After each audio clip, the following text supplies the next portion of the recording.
खास मेहमान हमारे साथ अभी मौजूद हैं। गंगोत्री से विधायक हैं सुरेश सिंह चौहान जी। सर, नया वाला उत्तराखंड में आपका हार्दिक स्वागत है। धन्यवाद। सर, गंगोत्री की जनता के लिए आपके और सरकार के द्वारा क्या-क्या नए विकास कार्य किए जा रहे हैं? देखो, लगातार हमारी सरकार, जो हमारी विधानसभा है गंगोत्री, वैसे पूरे उत्तराखंड में हमारे माननीय यशस्वी मुख्यमंत्री माननीय धामी जी निरंतर लगातार खुद मॉनिटरिंग करते हैं और लगातार विकास के काम को आगे बढ़ा रहे हैं। गंगोत्री विधानसभा की जो महत्वपूर्ण काम है, आप सब जानते हैं कि हमारा 4 धाम से लगा हुआ गंगोत्री धाम है, यमुनोत्री धाम है, और विकास निरंतर हमें विकास की जो योजनाएं हैं, चाहे हमारी पार्किंग की स्थिति पहले बहुत खराब थी, माननीय मुख्यमंत्री जी ने 6.5 करोड़ रुपए तत्काल स्वीकृत किए और हमारी पार्किंग की व्यवस्था अभी बन गई है। जिला मुख्यालय का जो चिकित्सालय है उसमें लगभग 50 बेड का जो है और अतिरिक्त स्वीकृत हुए हैं 23 करोड़ रुपए, जिसमें 3 करोड़ के इक्विपमेंट लगने हैं। इसी तरह से हमारे हॉस्पिटल में MRI मशीन थी, जिसका प्रस्ताव भारत सरकार को भेजा गया और मुझे पूरा विश्वास है कि 2-4 महीने के अंदर MRI मशीन की भी स्वीकृति हमको मिल जाएगी। हॉस्पिटल जैसे हमारा भटवाड़ी था और गंगोत्री नेशनल हाईवे पे थे, वहाँ पे हॉस्पिटल की स्थिति बड़ी खराब थी और उसके लिए भी 50 बेड का 23 करोड़ का उस हॉस्पिटल का उच्चीकरण माननीय मुख्यमंत्री जी ने, हमारे स्वास्थ्य मंत्री जी ने किया। इसी तरह पर्यटन के जो हमारे क्षेत्र हैं, जैसे हमारा हर्सिल है, तो हर्सिल में हमने पिछले वर्ष हमारी सरकार के द्वारा, पर्यटन विभाग के द्वारा जो है वहाँ पर जो है राफ्टिंग का काम शुरू किया गया, मनेरी के अंदर नौकायन का काम शुरू किया गया, और जो हमारे तमाम जो दयारा का जो रोपवे का वर्षों का जो लंबी जो मांग है, उसकी भी जो है DPR बन चुकी है और वो प्रस्ताव भी भारत सरकार को चले गया। इसी तरह से हमारी गंगोत्री विधानसभा में जो जुसियाड़ा ज्ञानसू का जो क्षेत्र पड़ता है, उसके लिए कम से कम 100 करोड़ रुपए के सीवर लाइन और सीवर प्लांट के लिए जो है उसके लिए भारत सरकार को प्रस्ताव भेजे गए हैं। तो लगातार निरंतर हमारी कई जुसियाड़ा की चाहे पार्किंग हो, चाहे हमारे बंदरकोट की पार्किंग हो, हीना के अंदर पार्किंग हो, तो बहुत सारे ऐसे ऐतिहासिक काम हमारे विधानसभा के अंदर जो है लगातार चल रहे हैं, हो रहे हैं, और हम लगातार कामों पे फोकस करते हैं कि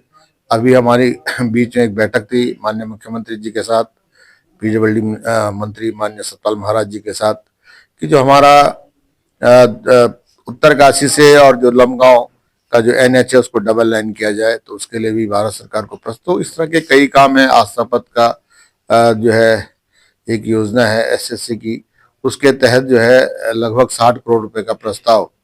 तामाखानी से लेकर लक्ष्येश्वर तक, तो इस तरह के बड़े बड़े कामों के लिए हमने फोकस किया है। और अब मुझे लग रहा है कि जितनी भी सड़कें हमारी कच्ची थी उनके डाउनीकरण के लिए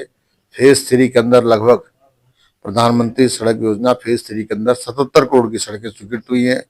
जिसकी टेंडर की प्रक्रिया जो है प्रारंभ है और वो भी काम शुरू होने वाले हैं। इसी तरह से 10 करोड़ रुपए एक साल में हमको सड़कों के लिए मिलते हैं, उसमें कई सड़कें कट गई हैं, कई प्रारंभिक स्वीकृति हो रही है, और डाउनीकरण की भी जहां कच्ची सड़कें थी उसमें भी लगभग 70% सड़कों को बनाने में हमने एक प्रयास किया, चाहे हमारे नाल की सड़क हो, चाहे किशनपुर की सड़क हो, चाहे हमारे धौतरी सीरी की सड़क हो, तो हम तमाम जगह, चाहे हमारे धनारी के अंदर संकोणाधार से पिपली और पिपली से फिर दूसरे फेज में धनारी तक, इसी तरह से चिलमुड़ गांव की सड़क है, इसी तरह से नुगाल गांव की सड़क है धनारी के अंदर, तो सभी सड़कों को पक्का करने का हम पूरा प्रयास कर रहे हैं। और सर, गंगोत्री 4 धामों में से एक धाम है और वहाँ के युवा आपको आदर्श मानते हैं, उनके लिए किस प्रकार की रणनीतियां आप आगे के बना रही हैं? देखिए, मैं इसी बात को कह रहा हूँ कि गंगोत्री धाम और यमुनोत्री धाम की पिछले वर्ष माननीय मुख्यमंत्री जी ने बैठक ली थी और इसके लिए लगभग 1.5 करोड़ रुपए DPR के लिए स्वीकृत किए थे, और वो DPR स्वीकृत हो गई कि गंगोत्री धाम को बद्रीनाथ केदारनाथ की धाम की तर्ज पर कैसे अच्छा बनाया जाए। उसके लिए 12.5 करोड़ रुपए की पहली किस्त गंगोत्री धाम को और 28 करोड़ रुपए की पहली किस्त यमुनोत्री धाम को मिल चुकी है, और उसका बाकायदा मास्टर प्लान बन चुका है कि गंगोत्री को हम कैसा भव्य दिव्य धाम बनाएं, ताकि जिस तरह से केदारनाथ का, बद्रीनाथ का जो है विस्तारीकरण और उसका जो है उसका अच्छा वो हो गया है, उसी तरह से गंगोत्री धाम को और अच्छा करने के लिए क्या क्या दिक्कतें वहां पे आती यात्रा सीजन में, उनको सॉर्ट आउट करने के लिए जो है हम लोग तैयार है। सिर्फ हमें थोड़ा सा दिक्कत जो हमारी एनजीटी इको सचिव जोन के तहत जो हमारी बड़ेती से गंगोत्री तक की जो सड़क है वो शुरू नहीं हो पा रही है, उससे यात्रा सीजन में जाम की स्थिति बन जाती है। तो उसके लिए निरंतर माननीय मुख्यमंत्री जी प्रयासरत हैं, हम सब प्रयासरत हैं कि किसी तरह से वो सड़क, कुछ लोग पर्यावरणविद जानबूझकर उसको उलझाना चाहते हैं,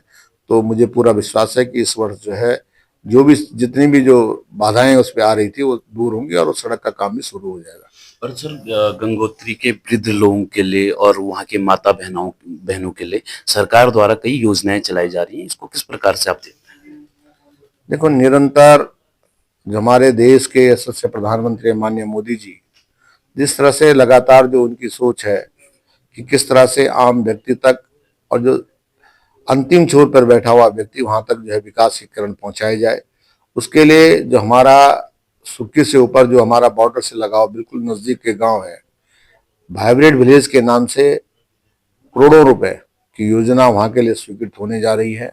और ये सबसे बड़ा सौभाग्य का विषय है कि हर विभाग को उसमें टच किया गया है और उसके लिए एक मास्टर प्लान भी तैयार हो गया है। तो और जो माननीय प्रधानमंत्री जी की सोच है, माननीय मुख्यमंत्री जी की सोच है कि कैसे हम आजीविका के उसमें आगे बढ़े, वहां पे हमारे फल पट्टी का भी काफी जो सेब उत्पादन होता है, तो उसके लिए निरंतर हमारी सरकार प्रयास कर रही है। आम व्यक्ति के लिए आप सब जानते हैं और सबको पता है, चाहे आयुष्मान कार्ड हो, चाहे किसान सम्मान निधि हो, तमाम प्रकार की योजनाएं हमारी सरकार के द्वारा चलाई जा रही है। धन्यवाद सर।